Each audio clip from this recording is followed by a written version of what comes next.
Welcome to Daily Brief YouTube channel. There are very important developments on the front line, on the sixth day of Russia's invasion of Ukraine. Russian army captured some important strategic regions while trying to advance in occupied Ukraine.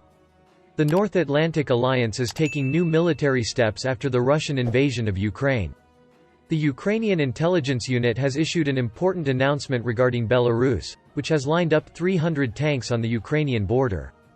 The Ukrainian army achieved great success in the south of the country. There is a claim about Russia's 810th Independent Marine Brigade that will anger Putin. A Russian lawmaker in Moscow opposed the invasion of Ukraine, not caring that Putin would get angry. A Pentagon official in the USA shared important information about the Russian occupation troops in Ukraine. Kherson governor gave information about the regions captured by the Russian army, which started to enter the city.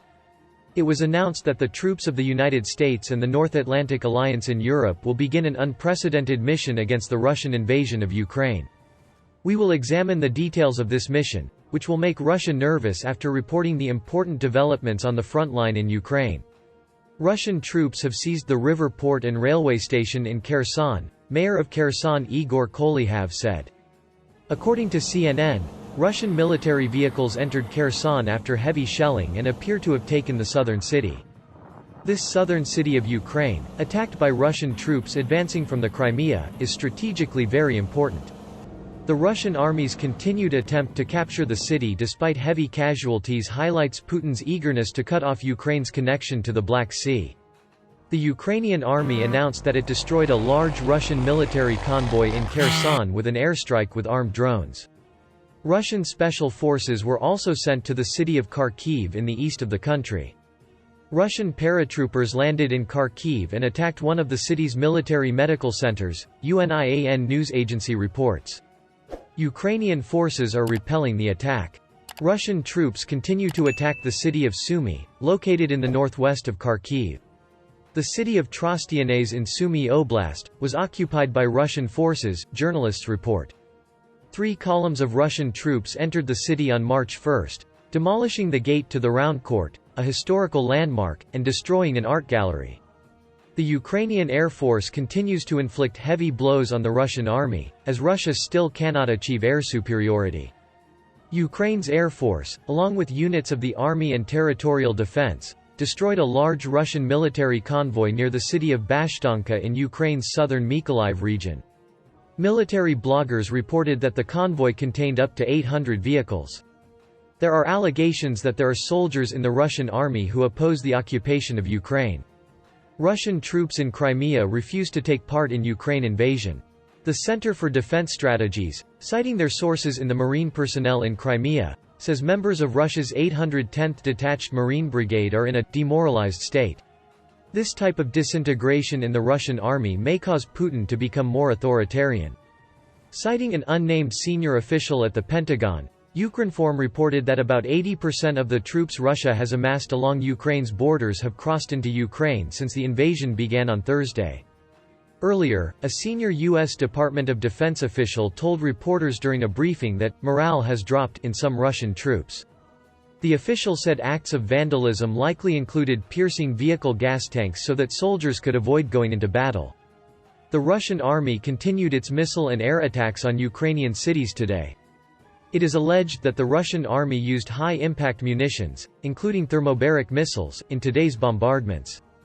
In addition, the Ukrainian media reports that Russia used the Tu-22 cubic meters strategic bomber in the February 28 bombardment of Kharkiv. It is reported that this aircraft, which can also carry nuclear missiles, fired 16 missiles targeting civilian settlements as if it were in an exercise. The NATO alliance is deploying its Rapid Response Force for the first time ever to bolster its eastern flank in the face of Russia's invasion of Ukraine. In response to Europe's biggest security crisis in decades, NATO Secretary-General Jens Stoltenberg said, "We are now deploying the NATO Response Force for the first time in a collective defense context. We speak about thousands of troops. We speak about air and maritime capabilities. The 40,000 troops strong NATO response force is designed to be ready 365 days a year to respond within 2 or 3 days when a security crisis emerges. There must be no space for miscalculation or misunderstanding. "We will do what it takes to protect and defend every ally, and every inch of NATO territory," Stoltenberg said. Parts of a spearhead unit known in NATO jargon as the Very High Readiness Joint Task Force, which is currently led by France, will also be sent. Its main brigade of about 5,000 troops now consists of a joint Franco-German unit based in Lille, France, with contributions from Spain, Portugal, and Poland. The announcement came after NATO members, ranging from Russia's neighbor Estonia in the north down around the west of conflict, hit Ukraine to Bulgaria on the Black Sea coast, triggered urgent consultations Thursday about their security amid concerns from the invasion. The Pentagon says thousands of U.S. troops are on standby to Europe. Biden told Americans not to worry about nuclear war amid Putin tensions. The North Atlantic Alliance allied power was mobilized to provide assistance to the North Atlantic Alliance allies in response to the Russian invasion of Ukraine. The United States has already committed 12,000 state troops to be deployed in North Atlantic Alliance partner countries on Russia's western border. The department has made it ready to deploy a number of multitasking units in the United States and Europe, increasing our readiness to deliver U.S. contributions to the NRF in less time than we were able to do before. Pentagon Press Secretary John Kirby said, "If called upon by NATO to support the NRF in defense of the alliance, we are ready and will certainly do so." Troops with the 82nd Airborne Division were deployed to Poland on February 14, 2022, at Fort Bragg in Fayetteville, North Carolina. An estimated 3,000 troops will be deployed as tensions rise in Eastern Europe. While the number of U.S. troops that will be deployed for the NRF has not yet been announced, Europe already has thousands of troops deployed. NRF is enabled for the first time since its inception.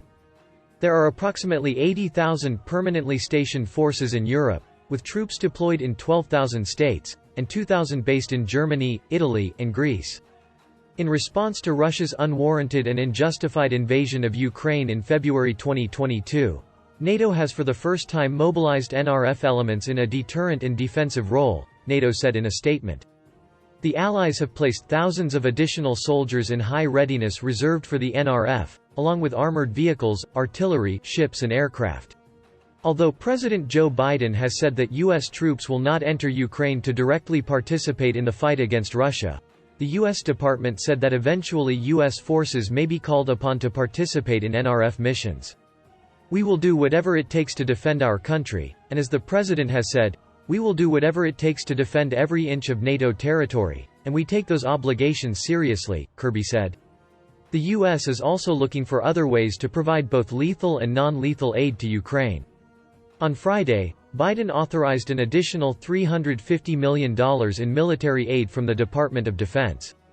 The inventory, which includes anti-armor, light weapons and various ammunition, body armor and related equipment, was authorized to support Ukraine's frontline troops.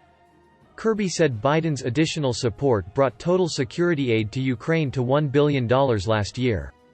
Biden recently stepped up emergency security assistance for the third time using the Presidential Withdrawal Authority. The world's biggest security organization previously had around 5,000 troops stationed in the Baltic countries, Estonia, Latvia and Lithuania, and Poland, but has significantly beefed up its defenses over the past 3 months. Significant support is also sent to the eastern flank of the alliance from other NATO allies. Germany said Friday that it plans to deploy troops and a Patriot anti-missile system to Slovakia, which is a member of NATO and one of the countries to have triggered the urgent consultations, as part of an enhanced vigilance activity battle group. NATO's Supreme Allied Commander in Europe, U.S. General Todd D. Wolters, said the new contributions represent a flexible, combat-credible force that can be employed in multiple ways, and we are utilizing fully their inherent agility. NATO began beefing up its defenses in northeastern Europe after Russia annexed Ukraine's Crimean Peninsula in 2014. Recently, some members have also sent troops, aircraft, and warships to the Black Sea region, near allies Bulgaria, Romania and Turkey. Created in 2002 to accelerate NATO's response capability, the force consists of land, air, sea, and special operation forces and is intended to respond to a wide gamut of challenges, including disaster relief and evacuations. On the other hand, the more difficult progress of Russia's invasion of Ukraine than expected seems to have made stronger voices in Russia against Putin. Russian lawmakers of the Gagarinsky Municipal District in Moscow described the Russian invasion of Ukraine as catastrophic. This is a path to the deterioration and impoverishment of the country. No other action can do more harm to the Russian economy, he says. Putin may resort to new methods to accelerate the invasion. According to the announcement of the Ukrainian intelligence, Russia is preparing a deliberate provocation to justify the entry of Belarusian troops. According to available intelligence, there are currently about 300 Belarusian tanks near the Belarusian-Ukrainian border.